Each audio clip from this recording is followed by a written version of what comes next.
ओम शांति। अॼु जी मिले तारीख़ 24/1/2024। अॼु मिठा मिठा बाप दादा चवनि था मीठे मीठे ॿार आत्म अभिमानी ठहिण जी प्रैक्टिस करो त विकारी ख़्यालात उड़ी वेंदा।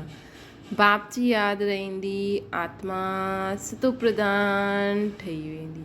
प्रश्न: मनुष्य खे दुनिया में कंहिं रास्ते जो बिल्कुलु ई पतो न आहे। उत्तर: बाप सां मिलण व जीवन मुक्ति प्राप्त करण जे रास्ते जो कंहिंखे पतो ई न आहे। सिर्फ़ु शांति शांति कंदा रहंदा आहिनि, कॉन्फ्रेंस कंदा रहंदा आहिनि, ॼाणंदा न आहिनि कि विश्व में शांति कॾहिं हुई ऐं कीअं थी हुई। तव्हां पुछी सघंदा आहियो पंहिंजे विश्व में शांति ॾिठी आहे? तव्हां शांति कीअं थींदी आहे? विश्व में शांति त बाप द्वारा ही स्थापना थींदी आहे। तव्हां अची करे सम्झो। ओम शांति। रूहानी बाप बि रूहानी ॿारनि खे सम्झाइनि था। पहिरियों त ये दृष्टि पक्की करो कि असां सभु आत्मायूं आहियूं। असां भाउ खे ॾिसंदा आहियूं। जीअं बाप चईंदो आहे मां ॿारनि खे अर्थात आत्माउनि खे ॾिसंदो आहे। आत्मा ये शरीर जी कर्मेंद्रियनि द्वारा ॿुधंदी आहे, ॻाल्हाईंदी आहे। आत्मा जो तख़्त ब्रुकुटी आहे। आत्मा जो तख़्त कहिड़ो आहे? इहा ब्रुकुटी आहे। त बाप आत्माउनि खे ॾिसंदो आहे। इहा भाउ बि पंहिंजे भाइयुनि खे ॾिसंदो आहे। ब्रह्मा बाबा जी आत्मा भाउ थींदी आहे न। त आत्मा जो तख़्त ब्रुकुटी आहे। त बाप आत्माउनि खे ॾिसंदो आहे। इहा भाई बि पंहिंजे भाइयुनि खे ॾिसंदो आहे। तव्हांखे बि भाइयुनि खे ॾिसणो आहे। पहिरियों इहा दृष्टि पकी खपे, पोइ क्रिमिनल ख़्यालात बंदि थी वेंदा। ये आदत पइजी वञे। आत्मा ई ॿुधंदी आहे, आत्मा ई चुरपुर कंदी आहे न। इहा दृष्टि पकी थियण सां ॿिया ख़्यालात उड़ी वेंदा। इहा नंबर 1 सब्जेक्ट आहे न। हिन में दैवी गुण बि ऑटोमेटिकली धारणा थींदा रहंदा आहिनि। कर्मेंद्रियूं चलायमान देह अभिमान में अचण सां ई थींदियूं आहिनि। देही अभिमानी ठहिण जी ॾाढी कोशिशि करो त तव्हां में ताक़त ईंदी वेंदी। सर्वशक्तिवान बाप जी ताक़त सां ई आत्मा सतो प्रधान ठहींदी आहे। आत्मा त आहे ई सतो प्रधान। त पहिरियों दृष्टि पक्की हुजे तॾहिं सम्झो असां आत्म अभिमानी आहियूं। आत्म अभिमानी ऐं देह अभिमानी में रात ॾींहं जो फ़र्क़ु आहे न।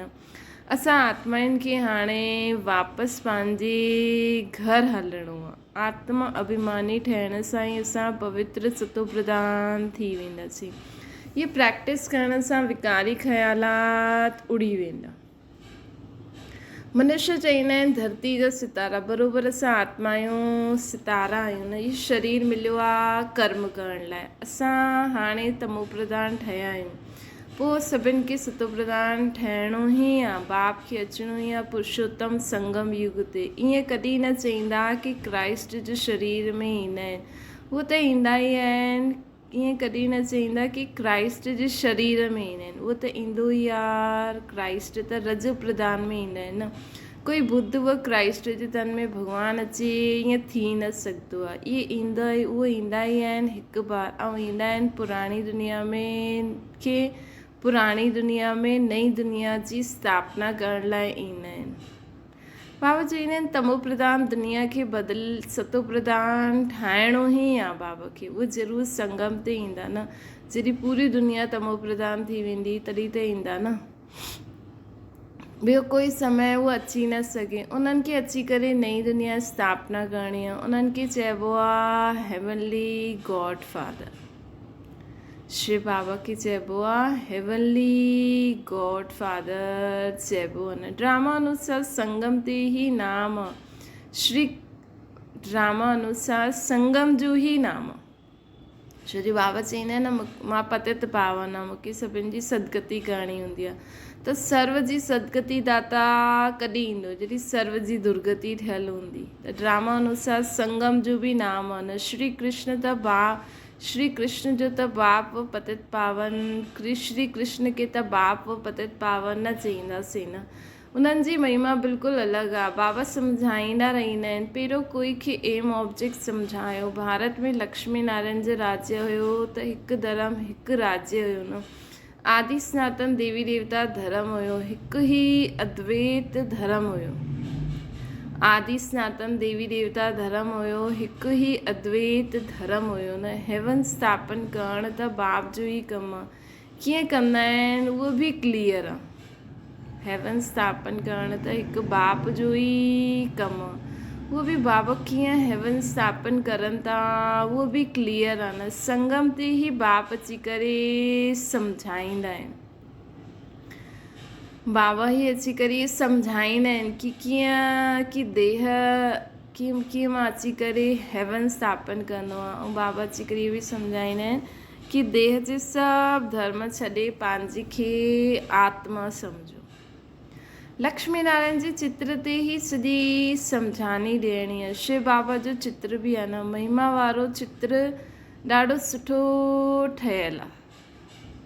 लक्ष्मी नारायण जे चित्र ते बि सॼी सम्झानी ॾियणी आहे। शिव बाबा जो बि चित्र आहे, महिमा वारो चित्र ॾाढो सुठो ठाहियो आहे। उहो आहे नर सां नारायण ठहिण जी, इहा आहे नर सां नारायण ठहिण जी सत्य कथा। त बाबा हाणे असांखे नर सां श्री नारायण ठाहिण जी सत्य कथा था ॿुधाइनि। बाबा हाणे असांखे नर सां श्री नारायण ठाहिण जी सत्य कथा था ॿुधाइनि। असां बाबा जी रोज़ ज्ञान जी मुरली ॿुधी करे स्वयं में श्री नारायण जहिड़ा गुण धारण कंदासीं त असां नारायण जहिड़ा ठही वेंदासीं न। भई कथा सां त ओड़ो ठहिबो आहे न। राधे कृष्ण जी कथा न चईंदासीं, सत्यनारायण जी कथा चईंदासीं। तव्हांखे नर सां नारायण ठाहींदा आहिनि। पहिरियों त नंढो ॿारु हूंदो, नंढे ॿार खे नर न चईंदासीं। नर नारायण नारी लक्ष्मी, नर नारायण नारी लक्ष्मी चइबो आहे न। तव्हां ॿारनि खे हिन चित्र ते बि सम्झाइणो आहे। सन्यासी त आदि सनातन देवी देवता धर्म जी स्थापना न करे सघनि। शंकराचार्य त ईंदो ई आहे रज प्रदान जे समय, उहो राजयोग सिखलाए न सघे। बाप ईंदा ई आहिनि संगम ते, चईंदा आहिनि ॾाढे जन्मनि जे अंत जे बि अंत में मां प्रवेश कंदो आहे। मथे त्रिमूर्ति बि आहे, ब्रह्मा योग में वेठो आहे। शंकर जी त ॻाल्हि ई अलॻि आहे, बैल ते सवारी त थी न सघे। बाप खे त हिते अची करे सम्झाइणो आहे। विनाश बि हिते ई थींदो आहे न, विनाश बि हिते ई थींदो आहे। माण्हू चवंदा आहिनि विश्व में शांती हुजे, उहो त थियण वारी आहे तॾहिं बुद्धि में ईंदो आहे। उहो त थियण वारी आहे तॾहिं त बुद्धि में ईंदो आहे। चित्रनि ते बि तव्हां सुठी रीति सम्झाए सघंदा आहियो। जो शिव जा उहे देवता आहिनि जी भक्ति कंदा आहिनि उन्हनि खे सम्झाइणो आहे, उहो झटि मञंदा। बाक़ी नेचर व साइंस आदि खे मञण वारी जी बुद्धि में वेहींदो न, ॿिए धर्म वारनि जी बि बुद्धि में न वेहींदो। इहे सभु बाबा जो ज्ञान पूरो। जो कन्वर्ट थियल हूंदा उहे निकिरी ईंदा, उन्हनि जी छा फ़िक्रात करणी आहे। देवता धर्म वारा उहे ॾाढा भक्ति करण वारे पंहिंजे धर्म में ॾाढा पक्का हूंदा। देवता धर्म वारा उहे ॾाढी भक्ति करण वारा पंहिंजे धर्म में ॾाढा पक्का हूंदा। बाबा चवंदा त उहो कॾहिं बि कन्वर्ट न थींदा पंहिंजे धर्म वारा।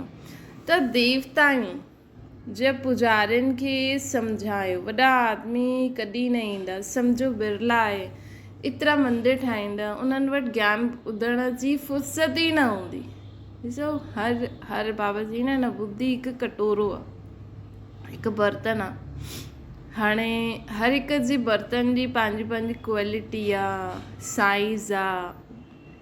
कंहिं बर्तन में उहा ई चीज़ विझो त सुठी लॻंदी, बाक़ी विझंदासीं त ठहिरी न सघंदी, नुक़सानु करे ॾींदी आहे।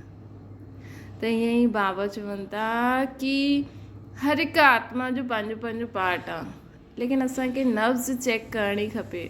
हिकु बार उन्हनि खे जीअं असां ॿुधाईंदासीं त असांखे नब्ज़ चेक थी वेंदी, अनुभवी थी वेंदासीं। त सॼो ॾींहुं बुद्धि धंधे में लॻी पवंदी आहे भई वॾे माण्हुनि जी। त हाणे उन्हनि जी आत्मा में जेकी बुद्धि आहे उहो ई ॻाल्हि सम्झी सघंदी आहे धंधे जी, इहे सम्झी नथी सघे। त बसि उन्हनि खे एतिरो ई सम्झाया, हा भई परमात्मा खे यादि करो, उहो असांजा सभु दुख दूरि करण वारो असांजो पीउ आहे, असांजी आत्मा जो।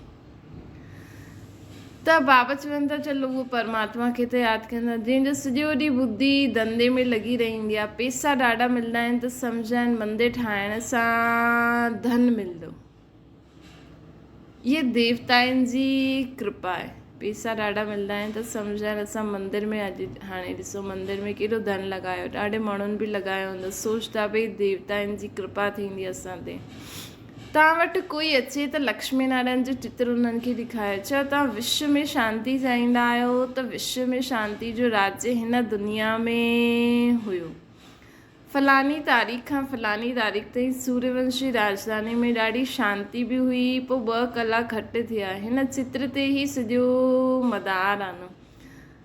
हाणे तव्हां विश्व में शांती चाहींदा आहियो, किथे हलंदव? घर खे त ॼाणंदा न आहियो। असां आत्मा शांति स्वरूप मूल वतन में रहंदा आहियूं।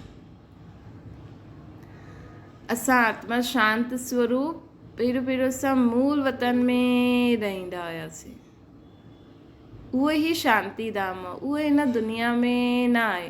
हुनखे चइबो आहे निराकारी दुनिया। बाक़ी विश्व हिनखे चइबो आहे, विश्व में शांती नई दुनिया में हुई। विश्व जा मालिक इहे लक्ष्मी नारायण आहिनि। ग़रीब हिन ॻाल्हियुनि खे सुठी रीति सम्झा। कोई चए इहे रास्तो ॾाढो सुठो आहे, असां रास्तो ढूंढूं पिया, रास्ते जो मालूम ई न आहे त ढूंढूं छा। हाँ, बाक़ी दुनिया में माण्हू सुख शांती चाहींदा आहिनि, लेकिन असां इहे परम धाम जो रास्तो या स्वर्ग जो रास्तो ढूंढूं पिया। हाणे असांखे पतो ई न आहे परम धाम छा आहे, स्वर्ग छा आहे, त किथां ढूंढंदासीं? अहिड़ो कोई न आहे जंहिंखे बाप ऐं जीवन मुक्ति जो रास्तो पतो हुजे। शांती शांती चईंदा रहंदा आहिनि, परंतु शांती कॾहिं हुई, कीअं हुई, कंहिंखे बि पतो न आहे। केतिरी कॉन्फ्रेंस आदि कंदा रहंदा आहिनि, उन्हनि सां पुछणो खपे तव्हां कॾहिं विश्व में शांती ॾिठी कि विश्व में शांती कीअं थींदी आहे? तव्हां प्रजा आपस में छो मूंझदा आहियो? कॉन्फ्रेंस कंदा रहंदा आहियो, जवाबु किथां खां बि मिलंदो न आहे। विश्व में शांती त हाणे बाप द्वारा स्थापना थिए थी न। तव्हां चईंदा क्राइस्ट खां 3000 वर्ष पहिरियों हेवन हुयो, त हुते ई शांती हुई न।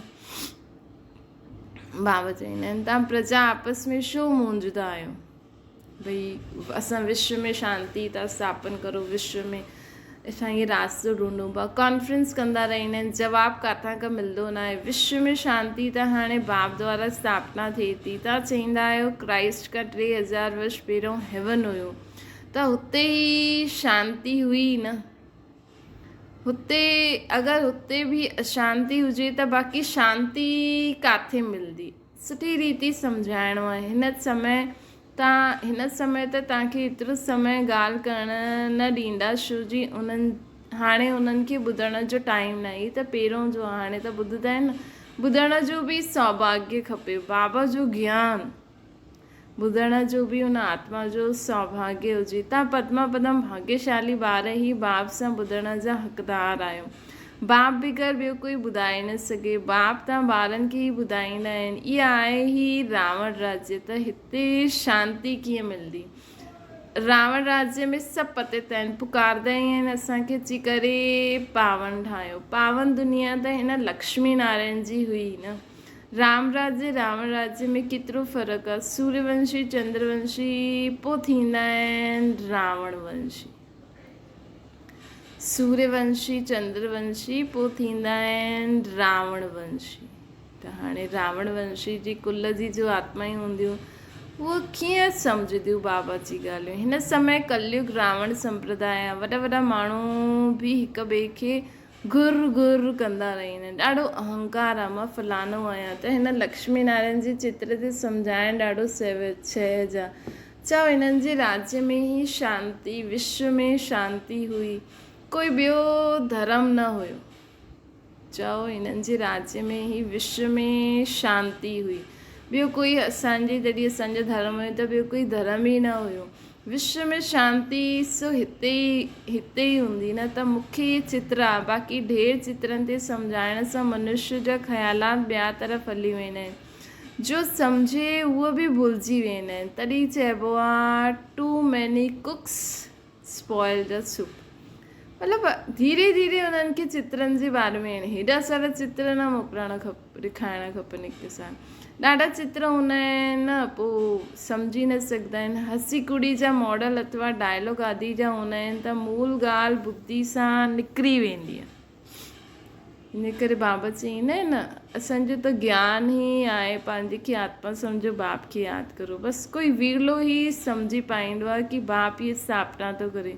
84 जन्म बि हिन जे लाइ ई आहिनि, ॾेखारींदा ज़रूरु हिकु जो आहिनि, सभिनि खे कीअं रखंदा।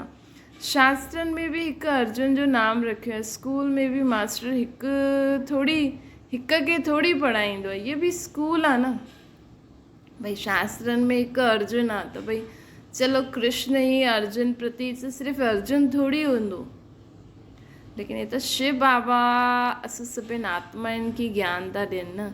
स्कूल में बि टीचर हिक खे थोड़ी पढ़ाईंदो, इहो बि स्कूल आहे न। इहे असांजो बैच बि ॾाढे कमु करे सघंदो आहे। इहे सभिनि खां सुठो आहे। पहिरियों शिव बाबा जे चित्र जे साम्हूं लाहिणो खपे, पोइ लक्ष्मी नारायण जे चित्र जे अॻियां अचो। तव्हां शांती मांगदा आहियो, उहो कल्प बाप ही द्वारा ही स्थापना थींदी आहे न। असां शांती मांगदा आहियूं, उहो त कल्प बाप द्वारा ही स्थापना थींदी आहे। तव्हां हिन चक्र खे ॼाणे विया आहियो। पहिरियों तव्हां बि तुच्छ बुद्धि हुयो न, पहिरियों ॾिसो असां बि तुच्छ बुद्धि हुयासीं। हाणे बाप असांखे स्वच्छ बुद्धि ठाहिनि था। तव्हां हिन चक्र खे ॼाणे विया आहियो। पहिरियों तव्हां बि तुच्छ बुद्धि हुयो, तव्हांखे बि कोई सम्झ न हुई। हाणे बाप असांखे स्वच्छ बुद्धि ठाहिनि था न। हाणे असांजी बुद्धि स्वच्छ थी थींदी वञे। लिखणो खपे सिवाय परमपिता परमात्मा जे, बाबा चवनि था लिखणो खपे सिवाय परमपिता परमात्मा जे कोई भी कंहिंजी सदगति करे न सघंदो। लिखणो खपे सिवाय परमपिता परमात्मा जे कोई भी असांजी सदगति करे न सघंदो। शांती मांगदा आहियो, उहो कल्प बाप ही स्थापन कंदो आहे। सर्व जी सदगति दाता बाप ही आहे। विश्व में शांती ॿियो कोई करे न सघे। बाप ही सभु कुझु करनि था न। यादि बि उन्हनि खे ही कंदा आहिनि, यादि बि उन्हनि खे ही कबो आहे। कंहिंखे? बाप खे। मुख्य चित्र इहे 2 आहिनि, इन सां हिलणो न खपे। कहिड़ो? पहिरियों शिव बाबा, पोइ लक्ष्मी नारायण। जेसि ताईं पूरो न सम्झे, इहे न सम्झे त कुझु न सम्झो, टाइम वेस्ट थी वेंदो। ॾिसो बुद्धि में न वेंदो आहे त हली वञिणो खपे। हिन में सम्झाइण वारा ॾाढा सुठा खपनि, बाबा चईंदा आहिनि। हिन में सम्झाइण वारा ॾाढा सुठा खपनि। बाबा चईंदा आहिनि कि इहे ॾिसो बुद्धि में नथो वेहे त हली वञिणो खपे, त या त उन्हनि खे ईअं ई हलाइणो खपे। इन में सम्झाइण वारी जी बुद्धि ॾाढी सुठी खपे कि इहे कहिड़ो क्वालिटी जो ॿारु आहे। अगरि माता हूंदी त ॾाढो सुठो आहे, इन में कोई नाराज़ न थींदो। इहे त सभु ॼाणंदा आहिनि कि केरु सम्झाइण में तिखो आहे। मोहिनी आहे, मनोवर आहे, गीता आहे, ॾाढा सुठा ॿार आहिनि जो पहिरियों लक्ष्मी नारायण जे चित्र ते हिकदमि पको कराइणो खपे। चओ हिन ॻाल्हियुनि खे सुठी रीति सम्झो, तॾहिं शांती जी दुनिया में वञी सघंदा। मुक्ति जीवन मुक्ति ॿई ही मिली वेंदा। मुक्ति में त सभु वेंदा, पोइ ईंदा नंबरवार पार्ट वॼाइण। जीवन मुक्ति में सम्झाइण बि भपके सां खपे। नंबर 1 इहे चित्र आहे न, विश्व में शांती जा मालिक इहे ई आहिनि। बाबा चवनि था विश्व में शांती जा मालिक इहे ई आहिनि, लक्ष्मी नारायण। त लक्ष्मी नारायण ते उन्हनि खे सम्झायो, शिव बाबा ते सम्झायो भई हीअ मुक्ति जीवन मुक्ति दाता आहे, हीअ असांखे मुक्ति धाम में, पोइ असांखे जीवन मुक्ति धाम जो वरसो ॾींदा आहिनि। जीवन मुक्ति धाम में इहे ॻाल्हियूं सम्झदार जी बुद्धि में वेंदियूं आहिनि। भले सुठो चईंदा आहिनि, पांव में किरंदा आहिनि, परंतु बाप खे थोड़ी ॼाण आहे। उन्हनि खे बि माया छॾंदी न आहे। बाप त एतिरो ऊचो ठाहींदा आहिनि, उन्हनि खे त केतिरो यादि करणो खपे। इन करे बाप चईंदा आहिनि मूंखे यादि करो त तव्हांजा पाप कटिजंदा, सतो प्रधान ठही वेंदव सभु। हिते अंदरि अचण सां ख़ुशी में रोमांस खड़ा थियणा खपनि। मां ईअं थो ठहां, मां अंदरि ईंदो आहे हिन लक्ष्मी नारायण जे चित्र खे ॾिसंदो आहे ब्रह्मा बाबा। साम्हूं लक्ष्मी नारायण जी ट्रांसलाइट रखी हुई। इन्हनि खे ॾिसी करे मां ॾाढो ख़ुशि थी वेंदो आहे। ओहो, बाबा असांखे इहे था ठाहिनि, वाह बाबा वाह। लौकिक घर में कंहिंखे बाप वॾो मर्तबो, कंहिंजे बाप जो वॾो मर्तबो हूंदो आहे त ॿार खे ख़ुशी थींदी आहे, मुंहिंजो बाप वज़ीर आहे, हाणे मुंहिंजो बाप भॻवानु आहे। तव्हांखे केतिरी ख़ुशी हुजणी खपे कि बाप असांखे इहे था ठहनि, मुंहिंजो बाप भॻवानु मूंखे लक्ष्मी नारायण जहिड़ो थो ठाहे, विश्व जो महाराजा महारानी थो ठाहे।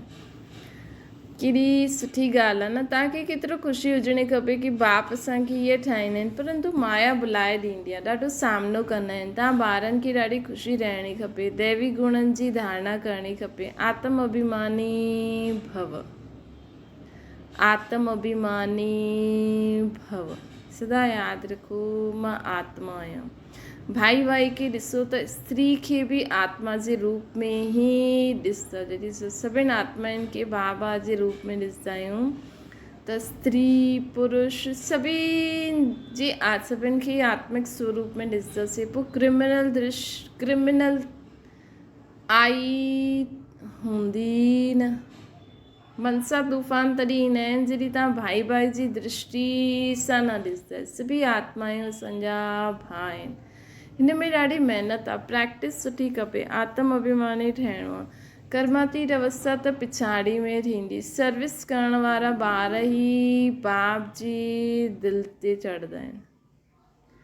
असां सर्विस करण वारा ॿार ई बाप जे दिलि ते चढ़ंदा आहिनि। उन्हनि खे बाबा बि यादि कंदा आहिनि, पर देरी सां ईंदा आहिनि। उहे बि गैलप करे ॾींदा आहिनि, तिखा हली वेंदा आहिनि। तव्हां ॿारनि पहिरों जी हिस्ट्री जो ॿुधी कि इन्हनि घर बार कीअं छॾियो, राति में भॼा पोइ एतिरा ॿारनि खे पालियईं। इनखे चइबो आहे भट्टी। पोइ भट्टी में नंबरवार निकिता। इहे त वंडर आहे जो बाबा तव्हांखे वंडरफुल स्वर्ग जो मालिक था ठाहिनि। गॉड फादर असांखे पढ़ाईंदा आहिनि। केतिरो साधारण आहे, केतिरो रोज़ ॿारनि खे सम्झाईंदा रहंदा आहिनि ऐं ॿारनि खे चईंदा आहिनि नमस्ते। बाबा रोज़ असां ॿारनि खे पढ़ाईंदा आहिनि ऐं ॿारनि खे बाबा नमस्ते बि कंदा आहिनि। ॿार तव्हां मूंखां बि ऊच वेंदा आहियो, तव्हां ई कंगाल खां डबल सिरताज विश्व जा मालिक ठहींदा आहियो। त बाप वॾी रुचि सां ईंदा आहिनि, अनगिनत बार ईंदा आहिनि। अॼु तव्हां मुंहिंजे राम सां राज्य वठंदा आहियो, पोइ रावण सां तव्हां राज्य हराए छॾंदा आहियो। ये खेल आहे। अच्छा, मीठी सिकी लदे लकी सितारनि प्रति। अॼु बाबा जी आत्मा जी मुरली हुई न, बाबा जी न तव्हां धरती जा सितारा हो, त लकी सितारनि प्रति माता पिता बाप दादा जो यादि प्यार ऐं गुड मॉर्निंग। रूहानी बाप जी सभिनि लकी सितारनि खे नमस्ते। असांजी बि रूहानी माता पिता बाप दादा खे असां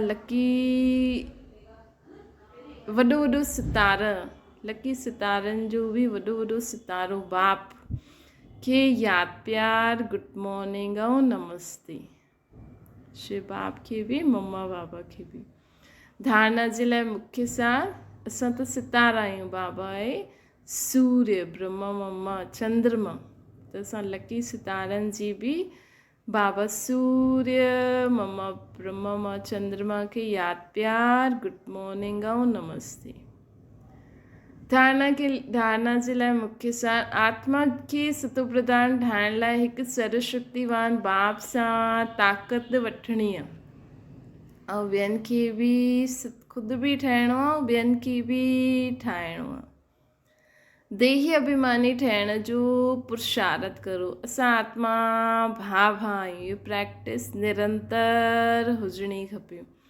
ॿियो आहे बाप ऐं लक्ष्य, अर्थात लक्ष्मी नारायण जे चित्र ते हर हिक खे विस्तार ते सम्झायो।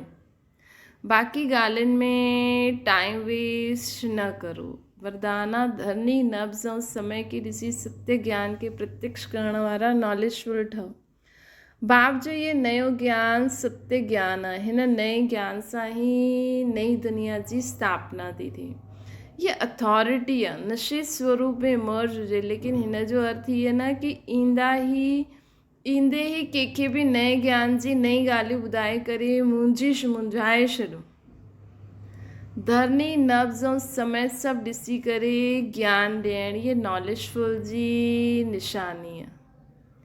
आत्मा जी इच्छा ॾिसो, नब्ज़ ॾिसो, धरनी ठाहियो, लेकिन अंदरि सत्यता जी निर्भयता जी शक्ति ज़रूरु हुजे। भई कोई ज्ञान ॿुधणु चाहे ई नथो, असां हुनखे वेही ज्ञान ॾियूं, ईअं न। धरनी ॾिसो, नब्ज़ ॾिसो, समय ॾिसो, ये सभु ॾिसो, अंदरि सत्यता जी निर्भयता जी शक्ति ज़रूरु हुजणी खपे। पहिरियों ये सभु आत्मा जी इच्छा ॾिसो, नब्ज़ ॾिसो, धरनी ठाहियो, पोइ न, लेकिन अंदरि सत्यता जी निर्भयता जी शक्ति ज़रूरु हुजे, तॾहिं ही सत्य ज्ञान खे प्रत्यक्ष करे सघंदा आहियूं असां। स्लोगन आहे, मुंहिंजो चइणु मतिलबु नंढी ॻाल्हि खे वॾो ठाहिणु, तुंहिंजो चइणु मतिलबु पहाड़ जहिड़ी ॻाल्हि खे बि रुई ठाहे ॾियणु। अव्यक्त साइलेंस द्वारा डबल लाइट फ़रिश्ते स्थिति जो अनुभव करो। ज़िम्मेवारी खे निभाइण इहे बि आवश्यक आहे, लेकिन जेतिरी वॾी ज़िम्मेवारी ओतिरो ई डबल लाइट। ज़िम्मेवारी निभाईंदे हुए ज़िम्मेवारी जे बोझ सां न्यारा रहो, इनखे चइबो आहे बाप जो प्यारो। घबरायो न, छा करां, ॾाढी ज़िम्मेवारी आहे, इहा करां व न करां, इहा ॾाढो मुश्किल आहे, इहा महसूस त बोझ हूंदी आहे। सभु बाबा जो आहे। बाबा हलो पाण कमु था करूं, बाबा मूंखां कराईंदो, बाबा जो कमु आहे न, त असांखे त कुझु पतो ई न आहे। हा भले असां में ज्ञान आहे, गुण आहिनि, शक्तियूं आहिनि, लेकिन हाणे त बाबा खे ई असांखे यादि करे, हाणे थोरी कुझु, हाणे त बाबा खे ई यादि करे हर कर्म करिणो आहे। डबल लाइट अर्थात इन सां बि न्यारो, छा करो न, बाबा हलो करो। कोई भी ज़िम्मेवारी जी कर्म जी हलचल जो बोझ न हुजे, अरे एॾो कुझु करिणो आहे न। भले असां ज्ञान आहे, असां में गुण आहिनि, असां में शक्ति आहे, लेकिन भले असां ॾाढा अनुभवी थी विया आहियूं, हीअं थी वियो आहे, लेकिन असांखे बाबा खे यादि करे हर कर्म करिणो खपे बाबा सां गॾु। अच्छा, ओम शांति। बाबा खे यादि करो,